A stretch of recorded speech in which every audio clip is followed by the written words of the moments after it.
में अब तक के सारे बड़े आतंकी हमले भाजपा की सरकार में हुए हैं। बिहार चुनाव करीब है और देश में जैसे ही चुनाव करीब आते हैं कहीं ना कहीं आतंकी हमला हो ही जाता है। Sick soldiers do not fight India's war. Accordingly, our responses and countermeasures in all domains are ready. A very warm welcome to Newsline. मैं हूं डॉक्टर मारिया जुल्फिकार खान। व्यूअर्स, भारत में अगर नरेंद्र मोदी हुकूमत हो और सियासी फायदे के लिए खून की होली ना खेली जाए, फॉल्स फ्लैग ऑपरेशंस के ड्रामे ना रचाए जाएं, अक़लियतों खास तौर पर मुसलमानों और सिखों को निशाना ना बनाया जाए, मकबूजा कश्मीर के अवाम पर जमीन तंग ना की जाए और पाकिस्तान पर बेबुनियाद इल्जामात की बरसात ना हो, तो समझें ये कोई और भारत है। नरेंद्र मोदी की सियासत का ये वो आजमूदा नुस्खा है जिसे वो हर बार इंतखाबी फायदे के लिए, दाखिली बहरानों से तवज्जो हटाने के लिए और शिद्दत पसंद बयानी को हवा देने के लिए इस्तेमाल करते आए हैं।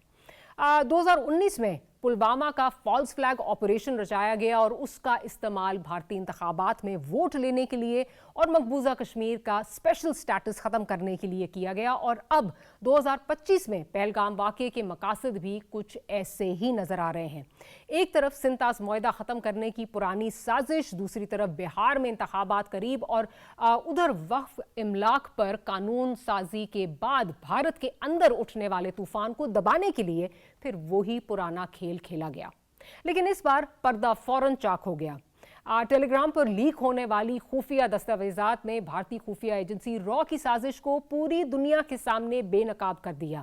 ये अब सिर्फ इल्जाम नहीं, हकीकत है और पाकिस्तान ने अक़वाम मुत्तहिदा से गैर जानिबदार तहकीकाती कमीशन बनाने का मुतालबा भी कर दिया है और साथ साथ पाक फौज के सिपह सलार का बयान भी दो टोक है। अगर भारत ने किसी भी मुहिम जोई की कोशिश की तो जवाब फौरन, भरपूर और फैसला कुन होगा। दूसरी जानब भारत के अंदर ही बगावत की जो इस वक्त कैफियत है वो नज़र आ रही है। एक नायब सूबेदार ने अपनी जानब से अपनी ही क़यादत पर दहशतगर्दों का सहूलतकार होने का इल्ज़ाम लगा दिया है और फ़ौज के सीनियर अफसरान की जो बरतरफियाँ हैं और भारतीय अफवाज के अंदर जो फैलती बेएतमादी है, ये सब मोदी हुकूमत की बौखलाहट का पता देती हैं।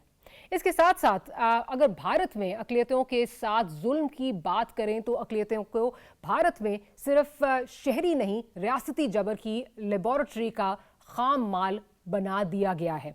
मुसलमानों के बाद सिख भी वो अक़लियत कौम है जिन पर जुल्म की एक तारीख है। मुक़द्दस मकामात की बेहुरमती हो या नौजवानों की जबरी गुमशुदगियाँ, मावरा अदालत कत्ल हो या बैरून मुल्क टारगेट किलिंग, सिख बिरादरी भी ये जुल्म दिहाइयों से बर्दाश्त करती आ रही है। लेकिन अब वक्त बदल चुका है। इन मजालिम के खिलाफ जो हैं वो आवाज़ें ज़ोर पकड़ रही हैं, आवाज़ें सरहद पार भी गूंज रही हैं और आलमी सतह पर भी मजालिम के खिलाफ अब आवाज़ें उठ रही हैं। गुज़िश्ता रोज़ लंदन में भारतीय हाई कमीशन के बाहर भारत में जो अक़लियतों पर मजालिम के खिलाफ खालिस्तान के हक़ में एहतजाज मोदी हुकूमत के लिए एक नई सिफारती आजमाइश जो है वो बन चुका है। आज के प्रोग्राम में इन्हीं मौज़ूआत पर गुफ्तगू करेंगे। प्रोग्राम के जो पहला सेगमेंट है उसमें मौजूद हैं वज़ीर इत्तलात अताउल्लाह तार साहब। तार साहब, pleasure to have you here with us. तार साहब, ये बताइए कि आपने एक बहुत ही हंगामी जो है वो एक आपने ट्वीट की, आपने सोशल मीडिया पे एक जो है वो ऐलान किया on the morning of the 30th on the basis of credible information. आपने उस वक्त कहा कि अगले 24 से 36 घंटे में जो है वो इंडिया जो है वो अटैक करेगा। अल्हम्दुलिल्लाह दैट अटैक आपने प्रीएम्प्ट किया, साउंड्स लाइक इट वाज थ्वार्टेड।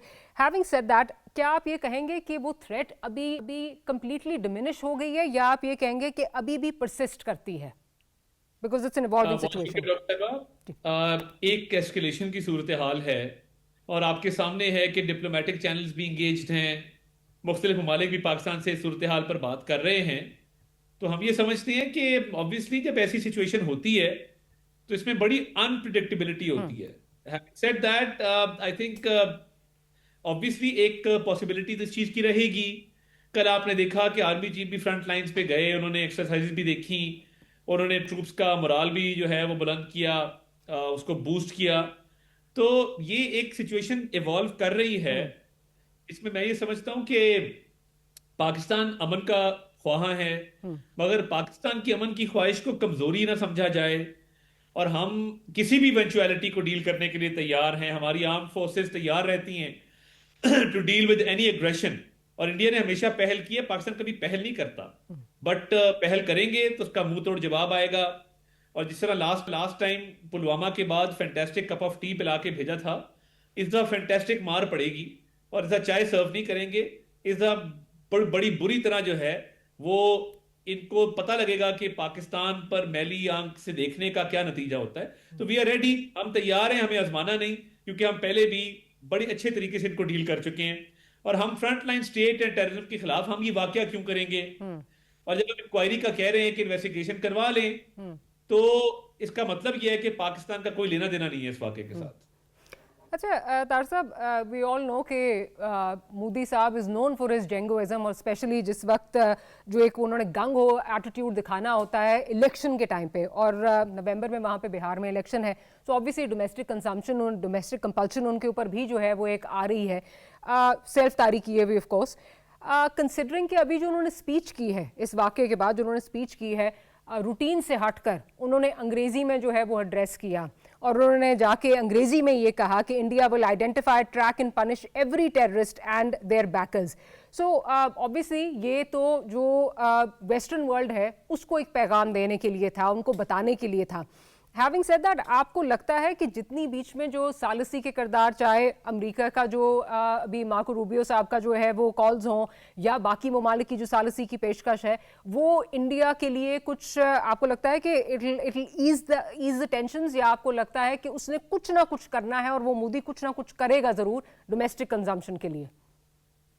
देखिए, इनका कोई भरोसा नहीं है। बिहार का इलेक्शन का आपने खुद कहा कि वो राउंड द कॉर्नर है, तो वो कोई ना कोई वॉर हिस्टीरिया क्रिएट करके वो सपोर्ट बस्टर करते हैं। तो वो कुछ ना कुछ करने की उनकी हमेशा एक नियत रहती है। बदनीयत, बेसिकली बदनीयत लोग हैं, कुछ ना कुछ करने का हमेशा सोच रहे होते हैं। तो हम अलर्ट पे हैं किसी भी मिसएडवेंचर को डील करने के लिए। और देखिए, भारत को नाकामी हुई है नैरेटिव फ्रंट के ऊपर। पाकिस्तान के मीडिया ने, पाकिस्तान के एंकर्स, जर्नलिस्ट ने, सोशल मीडिया यूजर्स ने और मिनिस्ट्री ऑफ इंफॉर्मेशन ने, सब ने मिलकर एक किरदार अदा किया है। इससे एक यूनिफाइड आवाज पाकिस्तान से बाहर गई और हमने 24 घंटे काम करके काउंटर किया इनके प्रोपेगेंडा को और इनके ब्लफ्स को कॉल किया है।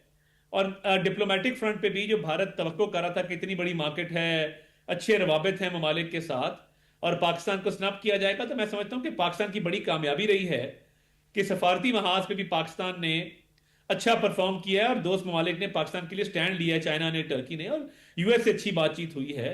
अमीर कतर की कल पीएम से बात हुई फोन पर। तो मैं समझता हूं कि ये बड़ी अच्छी डेवलपमेंट्स हैं। बहुत पाकिस्तान ने सबकत ली है नैरेटिव में, और जो पाकिस्तानी एंकर्स का वो यूट्यूब चैनल्स को बैन किया इंडिया ने, ये इस बात का सबूत है कि पाकिस्तान का नैरेटिव चल पड़ा है और उनको घबराहट है इस चीज की। तो अपॉलॉजीज फॉर इंटरजेक्टिंग, प्राइम मिनिस्टर का भी गालिबन यूट्यूब जो है वो उन्होंने ब्लॉक कर दिया है from what I saw yesterday. Kakul वाली स्पीच उनको बहुत चुभी है क्योंकि prime minister spoke like a true Pakistani, he spoke like a patriot, he spoke like a true statesman, और उन्होंने भारत को बड़ा क्लियर मैसेज दिया पाकिस्तान मिलिट्री एकेडमी काकूल की तकरीब से खिताब करते हुए। तो वो उनको बड़ी चुभी है, जिसके बाद उनका यूट्यूब भी बंद कर दिया और इंस्टाग्राम भी। मेरा ख्याल है हमारे पीएम उनको चुपते हैं ना, मतलब वो जरा ड्रेसिंग अच्छी करते हैं, जरा पर्सनैलिटी अच्छी है उनकी, तो इंस्टाग्राम भी बंद कर दिया। चले यूट्यूब की समझ आती है, उस पर बयानिया बनता है, इंस्टाग्राम में तो बयानिया नहीं बनता तो इंस्टाग्राम से भी तकलीफ है, तो पीएम का इंस्टाग्राम भी उन्होंने बंद किया। तो ठीक है, अच्छी बात है, आप करते रहें और नैरेटिव को ब्लॉक करते रहें। हम और ज्यादा फोर्स से वापस आएंगे और आपके प्रोपेगेंडा को काउंटर करेंगे। So we're definitely hitting the right chords. That's why ये जो बैन हो रहे हैं इंस्टाग्राम, यूट्यूब चैनल्स और ये सारा जो है, obviously we're hitting the right chords। और जैसे आपने कहा, आपने बिल्कुल ठीक कहा कि नैरेटिव बिल्डिंग में पाकिस्तान ने इस दफ़ा जो है वो सबकत ली है। आप न्यूयॉर्क टाइम्स को देख लें, इकोनॉमिस्ट को देख लें, ब्लूमबर्ग को देख लें, सब एक ही सवाल कर रहे हैं और सब एक ही तरफ जो है वो इशारा कर रहे हैं कि एक तो इंडिया ने कोई एविडेंस जो है वो प्रोवाइड नहीं किया, फिर कई तो जो हैं वो डिप्लोमेट्स को at the condition of anonymity जो है वो कोट करके ये कह रहे हैं कि एज सच कुछ चीज़ें नहीं थी जो इंडिया ने जो पूरी प्रेजेंटेशन देने की कोशिश की डिप्लोमेट्स को। तो सब यही सवाल कर रहे हैं कि कोई एविडेंस नहीं था।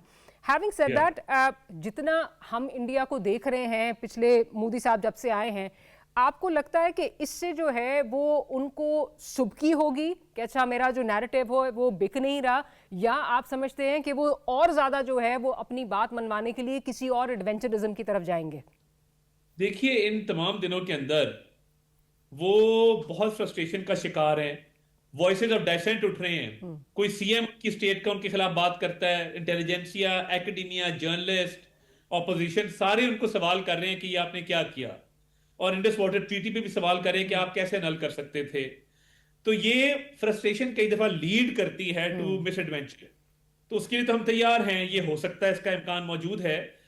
मगर जो एविडेंस की बात है, इकोनॉमिस्ट से लेके, अल जजीरा से लेके, द डिप्लोमेट से लेके, न्यूयॉर्क टाइम्स, हर जगह पे, टाइम के अंदर हर जगह पे लैक ऑफ एविडेंस की बात की गई है।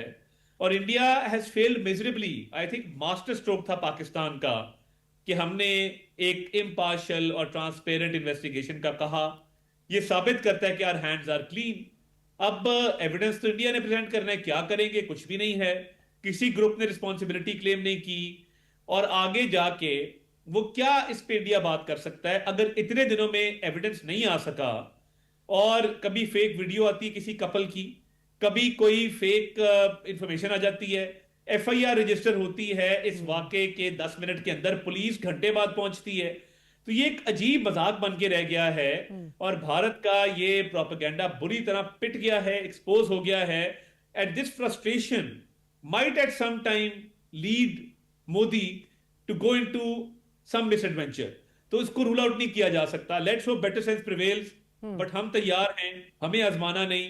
पहले आजमाया था, मुंह की खाई थी।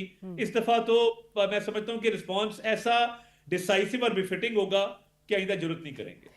अच्छा, यही जो सारी चीज़ें हम बात कर रहे हैं कि एविडेंस कोई है नहीं, जो वर्ल्ड कैपिटल से एक्सपेक्ट किया जा रहा था कि जो सपोर्ट मिलेगी वो उस तरह मिल नहीं रही। इवन अभी जो उन्होंने फ्रांस से राफेल ख़रीदे हैं उस पे जो उनके कोड्स हैं वो फ्रांस देने के लिए तैयार नहीं है। सो काफ़ी जगह से जो है वो again at the expense of reputation वो सुबकी नज़र आ रही है। क्या आपको लगता है कि जितने ममालिक बीच में इन्वॉल्व हो रहे हैं कि सालसी का किरदार अदा करें, they'll be able to bring them to the table after some sort of maybe कुछ अपने कंजम्पशन, डोमेस्टिक कंजम्पशन के लिए करने के बाद they will come to the negotiating table? कुछ लग रहा है आपको? क्योंकि यहाँ पे चहमगोइयाँ बहुत ज़्यादा हो रही हैं, specially after last night's yesterday's जो डेवलपमेंट्स हैं, जो DGISI को एडिशनल चार्ज दिया गया है NSA का। देखिए, मैं समझता हूँ कि एक तो बड़ी अच्छी मूव थी DGISI को जो NSA का चार्ज दिया गया। Is a very professional and thoroughly competent person, and वो उनकी बड़ी महारत है। इज अ PhD, वो इन चीज़ों को समझते हैं, इंटरनेशनल रिलेशंस को, सिक्योरिटी के मामलात को। And who better than the intelligence chief to head this portfolio right now, जो उनको एडिशनल पोर्टफोलियो मिला है और एडिशनल चार्ज मिला है। तो देखिए, डिप्लोमेटिक कोशिशें चल रही हैं, कई ममालिक हैं जो दोनों साइडों से बात कर रहे हैं, दोनों साइडों को जो है वो अर्ज कर रहे हैं कि वो टेंशंस को ईज डाउन करें। Pakistan is a member of the United nation security council, non permanent member. Pakistan बड़ी रिस्पॉन्सिबल स्टेट है, कभी पाकिस्तान ने एग्रेशन नहीं की। अग्रेसर इंडिया है, प्रोवोकेटर इंडिया है। तो देखिए, they will have to take a step back. इस सारी सूरत हाल में मैं ये समझता हूं कि डिप्लोमेटिक एफर्ट्स अपनी जगह पे, मगर हमने अपनी पूरी सेल्फ डिफेंस की तैयारी की हुई है। अगर डिप्लोमेटिक एफर्ट कामयाब होती हैं, वेरी गुड, होनी चाहिए खित्ते में अमन के लिए। मगर अगर नहीं होती और ये किसी मिसएडवेंचर की तरफ जाते हैं, तो उसकी हमारी तैयारी है like never before. We will respond very very fairly to that. लेकिन इस पे चाहूँगी कुछ आप कमेंट ज़रा करें कि क्या जो ये DGISI को जो एडिशनल चार्ज दिया गया है, ये प्योरली फॉर मिलिट्री रीजंस है, या जैसे मैंने कहा कि जो ये बात हो रही है कि शायद कोई बैकडोर खुल सकता है, उस वजह से भी दिया गया है? देखिए, जो नेशनल सिक्योरिटी एडवाइजर है उसके कई रोल्स हैं, और उसके अंदर मैं समझता हूं कि सिक्योरिटी के साथ साथ इंटरनेशनल रिलेशंस हैं, डिप्लोमेटिक एंगेजमेंट है मुख्तलिफ ममालिक के साथ। तो इनसे बेहतर कोई और चॉइस हो नहीं सकती थी इस काम के लिए। बट कोई डायरेक्ट आप अगर पूछ रहे हैं एंगेजमेंट विद इंडिया, तो उस पर अभी कोई ऐसी बात नहीं है, और ना मुझे उसका कोई इम्कान नजर आता है। डायरेक्ट नहीं, लेकिन बैकडोर जो है उसके कोई इम्कान नजर आता है? फिलहाल मुझे नहीं लगता कि बैकडोर का कोई इम्कान है सूरत हाल के अंदर। दीगर ममालिक के साथ हमारे ऑब्वियसली राब्ते हैं, तो उसमें भी NSA का बड़ा एक फाल और बड़ा अहम किरदार हुआ करता है। ठीक। अच्छा, ये हमने देखा है तार साहब के इवन लास्ट टाइम जब पुलवामा हुआ तो ऑब्वियसली एक तो आपके जो है वहाँ पे इलेक्शंस थे इंडिया में, domestic consumption yet once again, उसके बाद एक रीज़न मिल गया जो कश्मीर की सारा जो एक 370 वाला जो सारा चेंजेस लाए इंडिया लाया, तो पीछे पसे मंजर जो है वो कुछ ना कुछ जो है वो कुछ और अवामिल हैं जो कार फरमा होते हैं। हैविंग सेड दैट, इस दफ़ा भी फ़ौरन से जिस तरह वो आपने जैसे बताया 10 मिनट के अंदर जो है वो FIR भी रजिस्टर हो गई, उसके बाद पाकिस्तान पे इल्ज़ाम भी लग गया, इंडस वाटर ट्रीटी इन अबेंस हो गई। दैट इन इटसेल्फ, जो ये बात जिस तरफ ये इशारा कर रहा है, ये भी कहा जा रहा है कि इंडिया इस पर दोबारा जो है इसको रीनिगोशिएट करना चाहेगा। तो उस पर क्या कहना चाहेंगे, हुकूमत इसको किस तरह देख रही है इन इशारों को? देखिए, हमेशा इन्होंने कोई ना कोई वाकया उसको जवाब बनाकर उसकी गार में कोई अपना स्ट्रेटेजिक ऑब्जेक्टिव अटेन करने की कोशिश की है। पुलवामा के बाद कश्मीर का स्पेशल स्टेटस ले लिया गया। इस दफा इंडस वाटर ट्रीटी को इलीगली और यूनिलैटरली सस्पेंड करने की कोशिश की गई। तो ये उनकी कोशिश रही है। मगर देखिए, ये एक लीगल मैटर है इंडस वाटर ट्रीटी का। पाकिस्तान का उसके पानी पे कोई कॉम्प्रोमाइज नहीं है। डाइवर्ट करेंगे, रोकेंगे, पाकिस्तान रिस्पॉन्ड करेगा पूरी माइट के साथ, उसमें हमें कोई डाउट नहीं है। और लीगली अल्हम्दुलिल्लाह हमारा केस बड़ा स्ट्रांग है। किसी भी लीगल इंटरनेशनल फोरम पे ये जाता है तो भारत की पोजीशन डिफेंडेबल नहीं है। उसमें भी इंशाअल्लाह अल्लाह ताला मदद करेगा और हम उसमें सबकत लेंगे। बट ये बिल्कुल इसकी पॉसिबिलिटी है कि ये इन्होंने जो फॉल्स फ्लैग ऑपरेशन है ये इसीलिए किया हो कि ये इंडस वाटर ट्रीटी के हवाले से कोई अपना एक स्ट्रेटेजिक ऑब्जेक्टिव लेना चाहते थे। मगर ये एक्सपोज हुए हैं और अभी तक जो इनकी लीगल पोजीशन है, जो फैक्चुअल पोजीशन है, जो एविडेंस की सूरत हाल है, उसमें they failed very very miserably. अच्छा, अभी सोशल मीडिया पे चीज़ें चल रही थी, मैं चाहूंगी उस पर आप कमेंट करें। आपको भी गालिबन कुछ थ्रेट्स आ रही हैं, उस पर अगर कोई कमेंट करना बेसिकली उस रात जब मैंने प्रेस कॉन्फ्रेंस की और उस रात प्रेस कॉन्फ्रेंस में मैंने इनके जो इनका एक मज़मूम मकासद थे उसको बेनकाब किया और इंटरनेशनल कम्युनिटी को और अपनी आवाम को बताया कि ये हमला करने का इरादा रखते हैं, तो इनका प्लान बेनकाब हो गया। हमने प्रीएम्प्ट कर लिया उस चीज को, उस इंफॉर्मेशन को। तो उसके बाद से ये कोशिश कर रहे थे कि मेरे नंबर के ऊपर कोई साइबर अटैक्स वगैरह करें और वहां से कोई इन्होंने 150-200 कॉल्स आई हैं जो कि मैंने उसको बड़ी अच्छे तरीके से डील किया है। एंड टेक्निकली हम अल्हम्दुलिल्लाह बड़े साउंड है, हमने पता करा लिया कौन इनिशिएट कर रहा है, कहां से कर रहा है।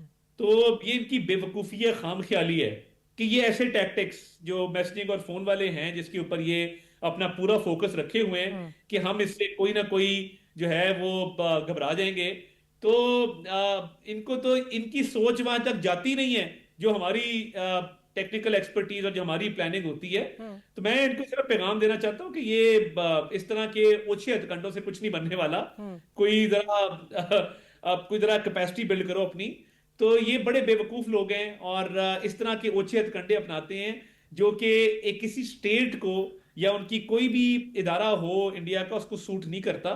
तो ये भी करके देख लो, तो इंशाल्लाह हर महाज पे तुम्हें शिकस्त देंगे और मुंह की खानी पड़ेगी। अच्छा तार साहब, इस दफ़ा I'll really praise the government and the way things were dealt with vis-a-vis the narrative building. बहुत अच्छा एक नैरेटिव वॉर जो हमने इस दफ़ा जिस तरह स्ट्रैटेजाइज किया, बहुत अच्छा नैरेटिव बिल्डिंग हमने की है। बट एक शिकायत जो यहाँ पे अमूमन जो है वो रहती है वो ये है कि हमारा नैरेटिव बिल्डिंग जो है वो रिएक्शनरी होता है। इंडिया का अगर आप देखें तो कॉन्स्टेंटली एक चीज़ जो है वो एंटी पाकिस्तान नैरेटिव जो है वो चल रहा होता है हमारा यहाँ पे, क्योंकि अभी हमें ब्लेम किया गया है तो हमें बाकी सारी चीज़ें भी माजी की भी जो हैं वो याद आ गई हैं, जो कि काफ़ी देर से जो है आई एम श्योर कि हमारे इदारों के पास, हमारी जो सिक्योरिटी के इदारे हैं उनके पास ये इन्फॉर्मेशन बहुत देर से थी जो परसों प्रेस कॉन्फ्रेंस हुई है। But these things only come to the forefront जब इस तरह का कोई एग्रेशन वहां से आता है। क्या कहेंगे वजह है जी? इंडिया का मीडिया है आवारा मीडिया, जो इसको गोदी मीडिया भी कहते हैं। हमने इस दफा बड़ी एक रिस्पॉन्सिबल स्टेट का सबूत दिया और हमने देखिए हर इंफॉर्मेशन शेयर करने का एक टाइम होता है, एक उसका तरीकेकार होता है। ऑपरेशनल डिटेल्स नहीं बताई जा सकती, इंटेलिजेंस रिपोर्ट्स की एग्जैक्ट डिटेल्स नहीं बताई जा सकती, बट हमारी सारी स्ट्रेटेजिक मूव्स कामयाब हुई हैं अल्लाह ताला के फजल से। तो मैं समझता हूँ कि हमारा प्रोएक्टिव जो नेचर था डील करने का सिचुएशन को, जिसमें हमने उनके नैरेटिव को बुरी तरह पीटा है और वो अब इनसिक्योर होके चैनल्स को भी ब्लॉक कर रहे हैं और हमारे एंकर्स को भी ब्लॉक कर रहे हैं, तो इसका मतलब है कि हमारा जो प्रोएक्टिव और रिएक्टिव मोड दोनों थे वो कामयाब हुए हैं और हमारा बयानिया चल रहा है, कांस्टेंट फ्लो ऑफ इंफॉर्मेशन है। मेरा तो नाम ले रहे हैं उनका एक एक एंकर वहां पे, तो मुझे बताएं आपको इंडिया के इंफॉर्मेशन मिनिस्टर का नाम पता है? मैं चैलेंज कर सकता हूं नहीं पता होगा, क्योंकि वो वहां पे इंफॉर्मेशन डोमेन डेड है और वो इसको काउंटर ही नहीं कर पा रहे इस चीज को। हमारा नाम तो वहां पे हाउस होल्ड नेम बना हुआ है और यहाँ पे उनकी इंफॉर्मेशन डिपार्टमेंट का, मिनिस्ट्री का किसी को नहीं पता कि कौन उसको हेड कर रहा है, उनका क्या मामला चल रहा है, क्योंकि वो नाकाम हो चुके हैं इस फ्रंट के ऊपर। लास्टली ये जो नैरेटिव है, इसमें नैरेटिव बिल्डिंग में social media, digital media has played pivotal role. सवाल यहाँ पे ये होता है, ये और भी बेहतर तरह हो सकता था अगर जो एक कथन लगी हुई है सोशल मीडिया पे वो उठा दी जाए। इस यहाँ पे ये भी सवाल हो रहा है कि क्या आप फोर्सी कर रहे हैं वीजा वी दैट? देखिए, मैं एक तो अपने मीमर्स को, जिन्होंने मीम्स बड़ी बेहतरीन बनाई, इंडिया घबरा गया, उसको समझ नहीं आ रही कि ये कौन लोग हैं और ये क्या कर रहे हैं, जो उन्होंने ह्यूमरस एक उस पे एक एस्पेक्ट उसका हाईलाइट किया। और हमारी जेन जी है, इसको सलाम है। जेन जी ने इनकी मीम गेम पे इतना जबरदस्त जो है वो चीजें बनाई हैं और इनको नाको चने चबा दी हैं, उनको बिल्कुल रिस्पॉन्ड करने का भी मौका नहीं मिल रहा। तो एक मीमर्स को, जेन जी को सलाम है, सोशल मीडिया यूजर्स को। देखिए, वो एक कोर्ट केस चल रहा है, सब जुडिस है मैटर, इंटीरियर मिनिस्ट्री ने एक जवाब जमा कराया है, लेट्स सी उसका क्या रिजल्ट निकलता है इन द नियर फ्यूचर। ठीक है, on that note will end this segment. अतातार साहब, बहुत बहुत शुक्रिया कि आपने प्रोग्राम के लिए वक्त निकाला। Will take a short break, break के बाद हाजिर होते हैं तो गुरपतवंत सिंह हमारे साथ मौजूद होंगे। उनसे सवाल होगा कि बहुत सारे सवाल होंगे और बिलखुसूस फोकस ये रहेगा कि इंडिया का जो नेगेटिव प्रोपेगेंडा है, जो उनका ये फॉल्स फ्लैग है, उसकी क्या एक हिस्ट्री है, क्या वो चीज़ें किस तरह उन्होंने देखी, क्या उन्होंने चीज़ें ऑब्जर्व की। That and much more right after short break.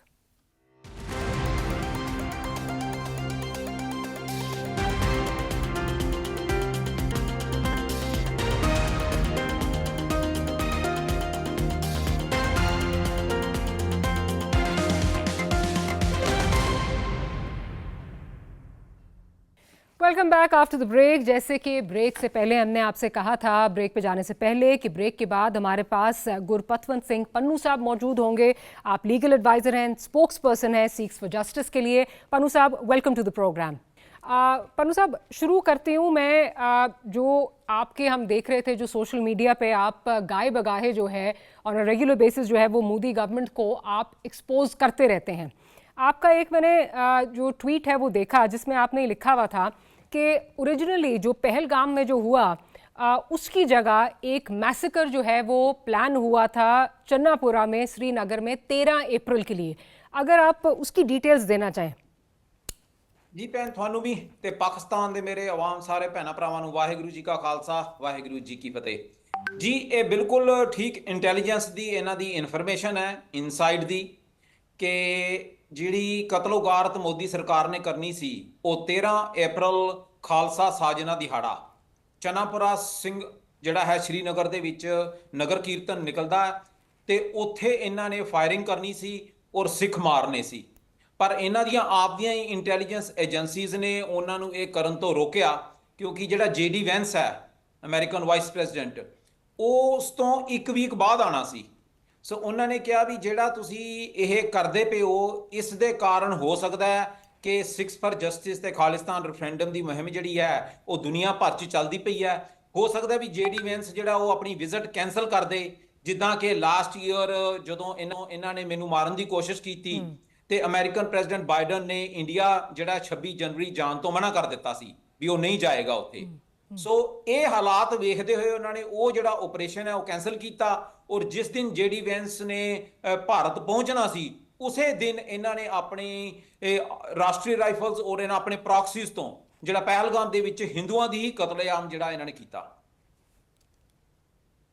जी, अच्छा पन्नू साहब, एक हिस्ट्री जो है वो चलती आ रही है बीजेपी सरकार की और मोदी साहब के जो मेंटोर थे उनके बारे में भी आप बहुत ज़्यादा जो है वो आपने अपनी इस पे ट्विटर पे भी आप जो है वो बात करते रहते हैं।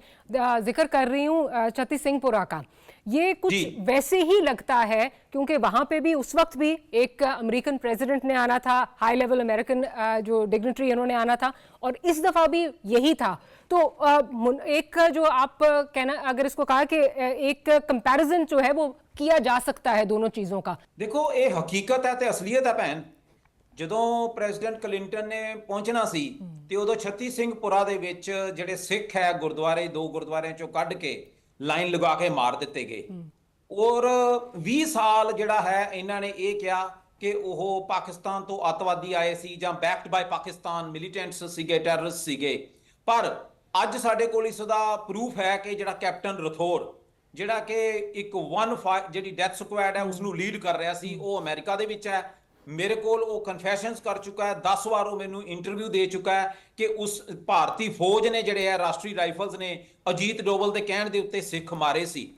ਔਰ ਉਹਨਾਂ ਦਾ ਜਿਹੜਾ ਉਸ ਵਕਤ ਲੈਫਟੀਨੈਂਟ ਜਨਰਲ KS ਗਿੱਲ ਸੀ, उसने वीडियो स्टेटमेंट दी है कि Chittisinghpura was done by the Indian army led by a captain, और वो कैप्टन इत्थे है।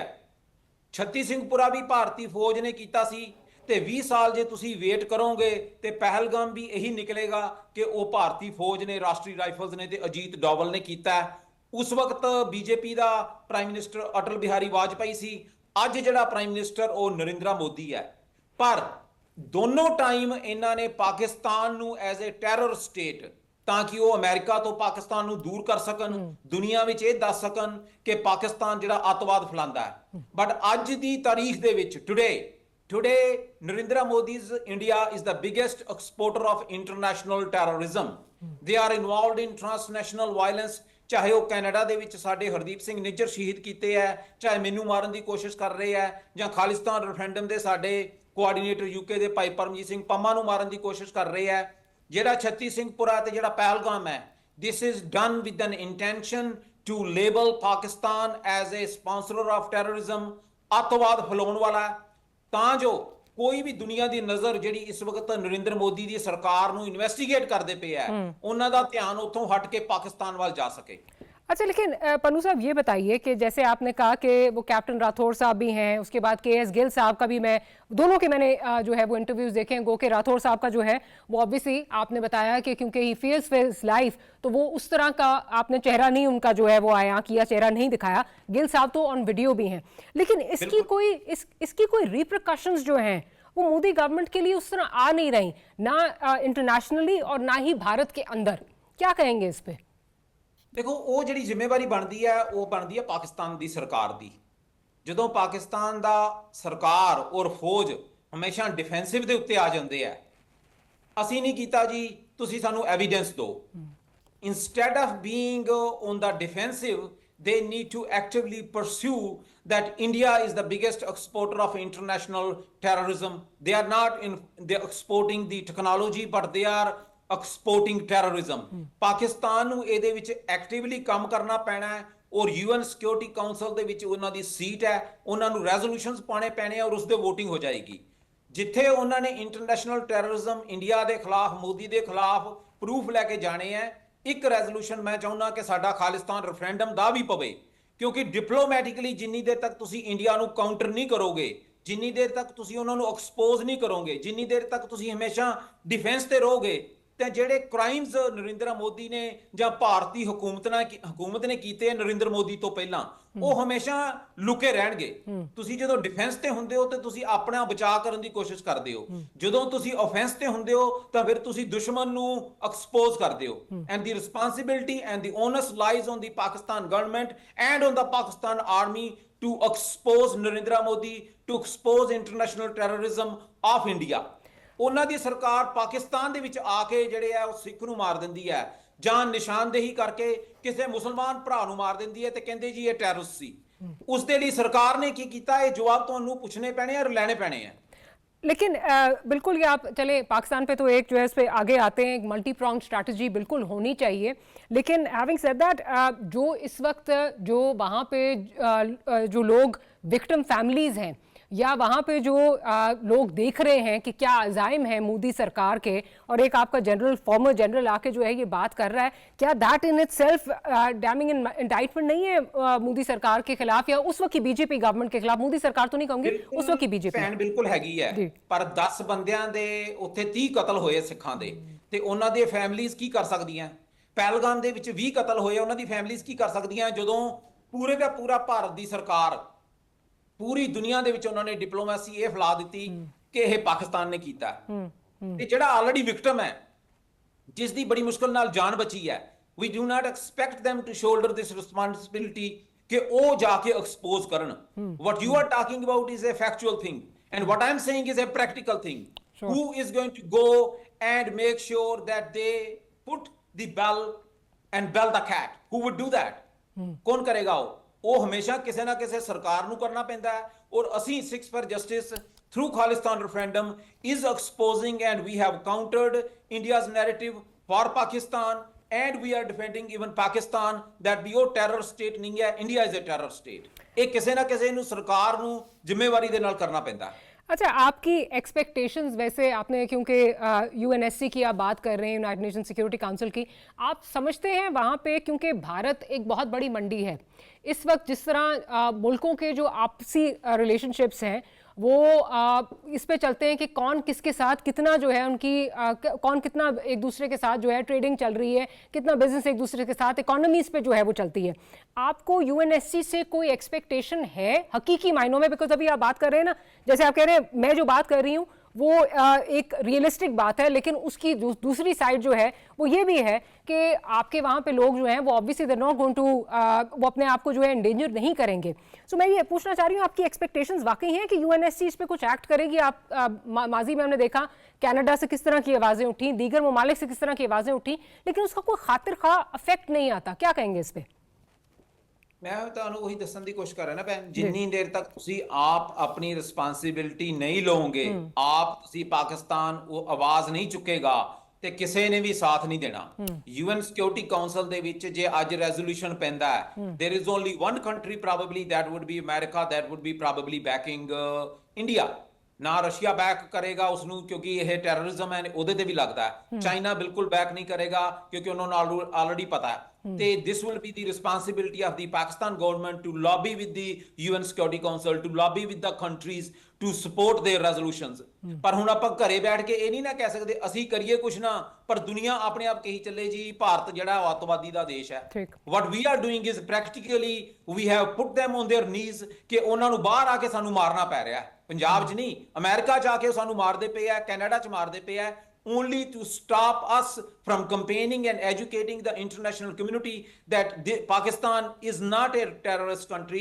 This is the India that is supporting international terrorism. ਜੇ ਅਸੀਂ ਜਿਹੜਾ ਇੱਕ ਗਰੁੱਪ ਕਰ ਸਕਦੇ ਹਾਂ ਤੇ ਪਾਕਿस्तान क्यों नहीं कर सकता?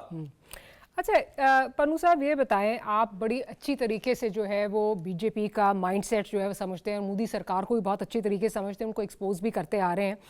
आपको क्या लगता है कि इस वक्त जो उनकी अपनी डोमेस्टिक कंपल्शंस हैं, जो इलेक्शन आ रहा है, हमेशा देखा है कि अगर जब भी मोदी सरकार ने कोई इस तरह का पाकिस्तान पे जो है वो मलबा डालने की कोशिश की है, या कोई चुनाव जो है वो सर पे है, या फिर कोई और जो है वो मकासद कुछ और अज़ाइम है, जैसे कश्मीर का जो मसला था, इन्होंने 370 वाला मसला किया इसके पठानकोट के बाद. अब ऑब्वियसली इंडस वाटर ट्रीटी को लेके जो है वो सामने आ रहे हैं, और साथ साथ इलेक्शन भी सर पे हैं.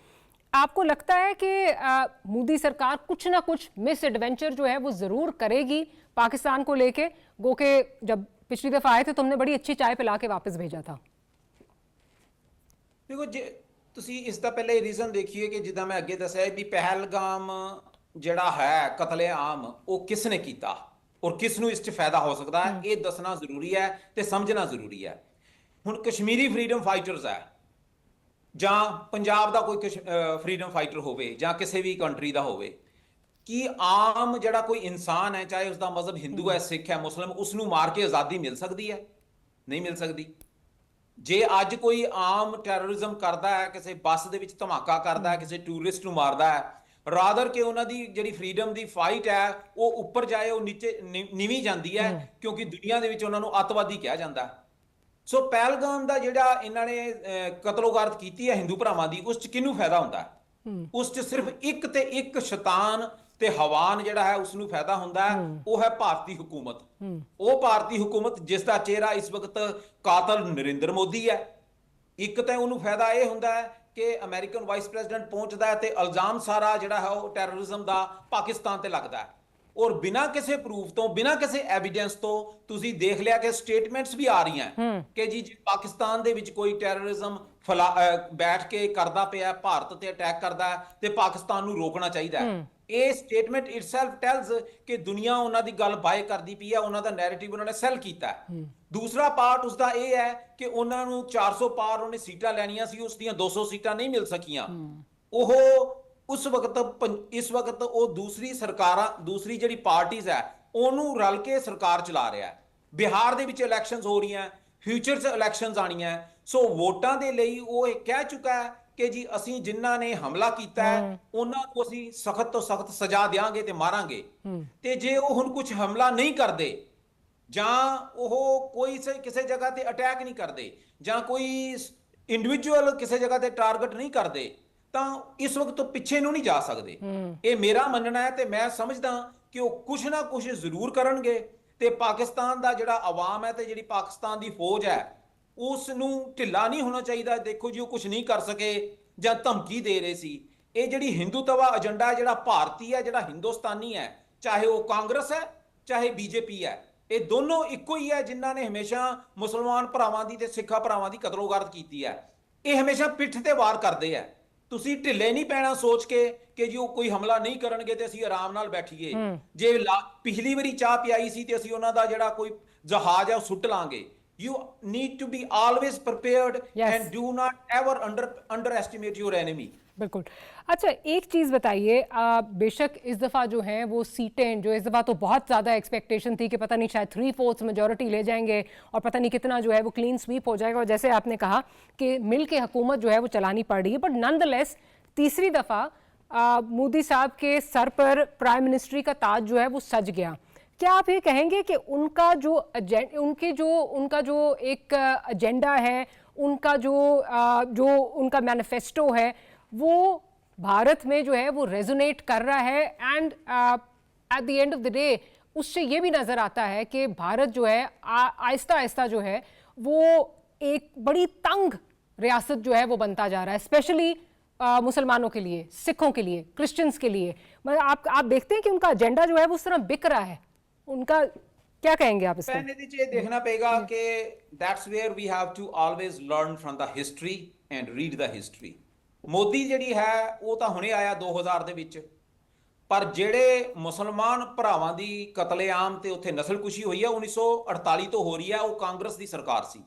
ਜੇ 1971 ਦੇ ਵਿੱਚ ਪਾਕਿਸਤਾਨ ਦਾ ਇੱਕ ਅੰਗ ਤੋੜਿਆ ਤੇ ਭਾਰਤੀ ਫੌਜਾਂ ਵੜ ਕੇ ਆਈਆਂ, ਉਹ ਕਾਂਗਰਸ ਦੀ ਸਰਕਾਰ ਸੀ। ਮੋਦੀ ਉਦੋਂ ਜੰਮਿਆ ਵੀ ਨਹੀਂ ਸੀ।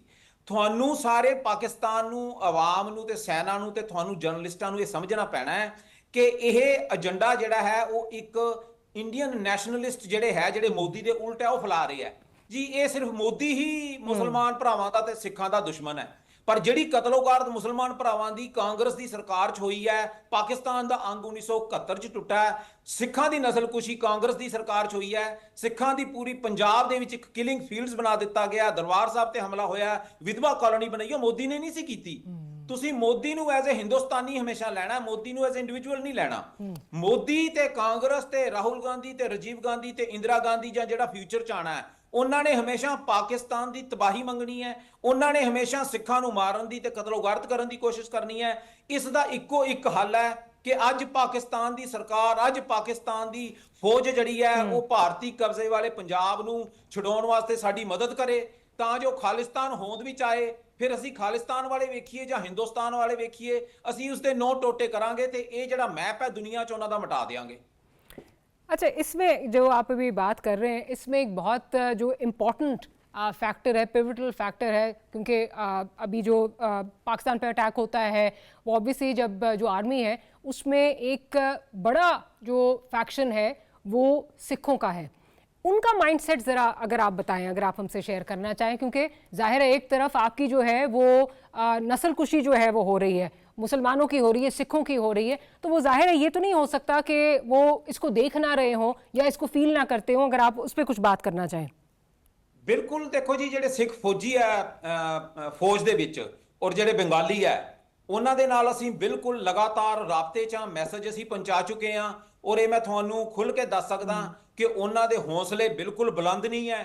ਉਹ ਕਹਿੰਦੇ ਅਸੀਂ ਫੌਜ 'ਚ ਭਰਤੀ ਹੋਏ ਸੀ ਤਾਂ ਜੋ ਸਾਡੇ ਤੇ ਜੇ ਕੋਈ ਹਮਲਾ ਕਰੇ ਤੇ ਅਸੀਂ ਉਸ ਨੂੰ ਰੋਕ ਸਕੀਏ, ਪਰ ਅਸੀਂ ਇਹ ਨਰਿੰਦਰ ਮੋਦੀ ਦੀ ਤੇ ਰਾਜਨੀਤਿਕ ਜਿਹੜੀ ਲੜਾਈ ਹੈ ਅਸੀਂ ਉਸ ਦੇ ਵਿੱਚ ਹਿੱਸਾ ਨਹੀਂ ਲੈਣਾ ਚਾਹੁੰਦੇ। ਸੋ ਜਿਹੜਾ ਫੌਜੀ ਹੁੰਦਾ ਹੈ ਉਹ ਲੜਦਾ ਤੇ ਜਿੱਤਦਾ ਹੌਸਲੇ ਬੁਲੰਦ ਦੇ ਉੱਤੇ ਹੈ। ਇਸ ਵਕਤ ਚਾਹੇ ਸਿੱਖ ਫੌਜੀ ਹੈ ਚਾਹੇ ਬੰਗਾਲੀ ਫੌਜੀ ਹੈ, ਉਹਨਾਂ ਦੇ ਹੌਸਲੇ ਬੁਲੰਦ ਨਹੀਂ ਹੈ, ਉਹ ਲੜਾਈ ਨਹੀਂ ਲੜਨਾ ਚਾਹੁੰਦੇ। ਤੇ ਜਿਸ ਫੌਜੀ ਦਾ ਹੌਸਲਾ ਹੀ ਨਹੀਂ ਹੈ ਵੀ ਉਹ ਲੜੇਗਾ, ਉਹ ਜਿੱਤ ਨਹੀਂ ਸਕਦਾ ਚਾਹੇ ਸਿੱਖ ਫੌਜੀ ਕਿਉਂ ਨਾ ਹੋਵੇ।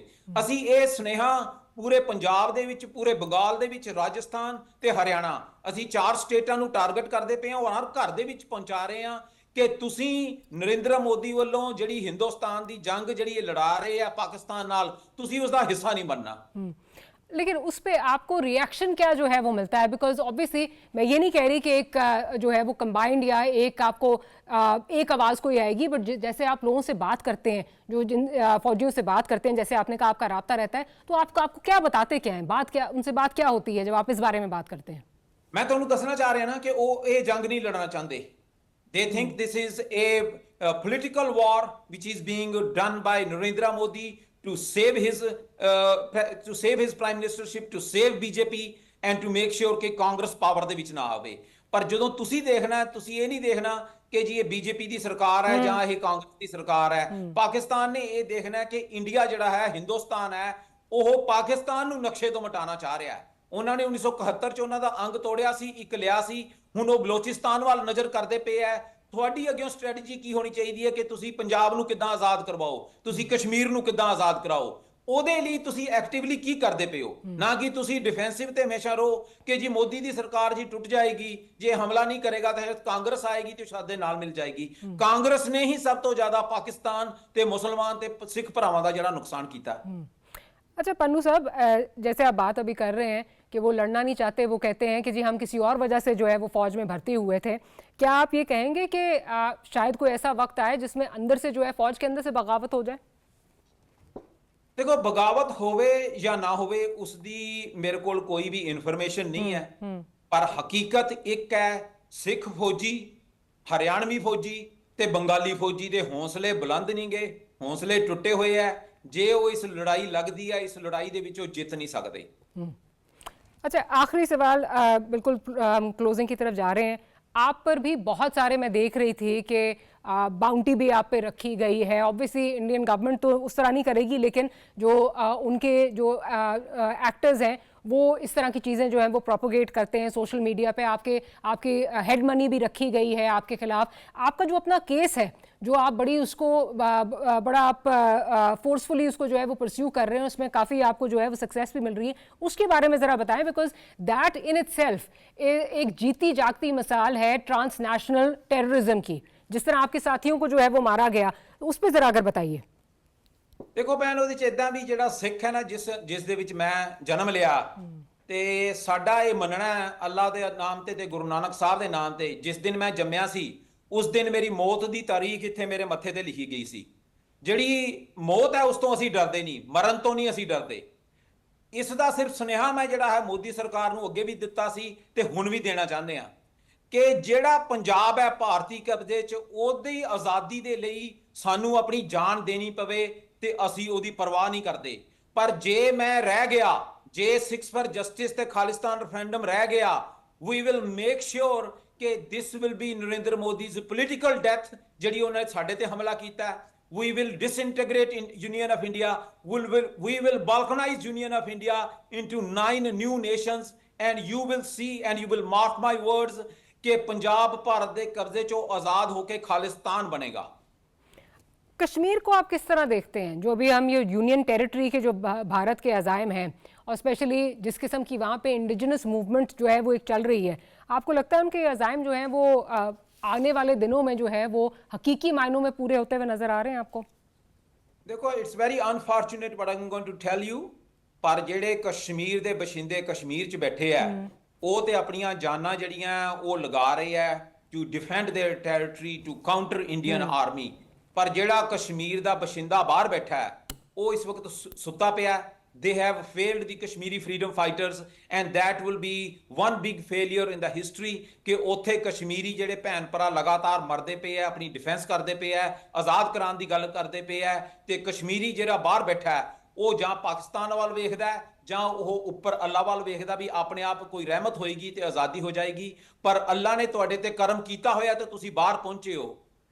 Like Allah and Guru helps only those who help ਦੈਮਸੈਲਵਸ। ਔਰ ਕਸ਼ਮੀਰ ਦੇ ਜਿਹੜੇ ਬਾਹਰ ਲੋਕ ਬੈਠੇ ਹੋ ਇਸ ਵਕਤ ਆਪਣੀ ਹੈਲਪ ਨਹੀਂ ਕਰਦੇ ਪਏ। ਸੋ ਇੰਨਾ ਕਹਿ ਕੇ ਮੈਂ ਕਹਾਂਗਾ ਭੈਣ, ਪਾਕਿਸਤਾਨ ਜ਼ਿੰਦਾਬਾਦ, ਖਾਲਿਸਤਾਨ ਜ਼ਿੰਦਾਬਾਦ।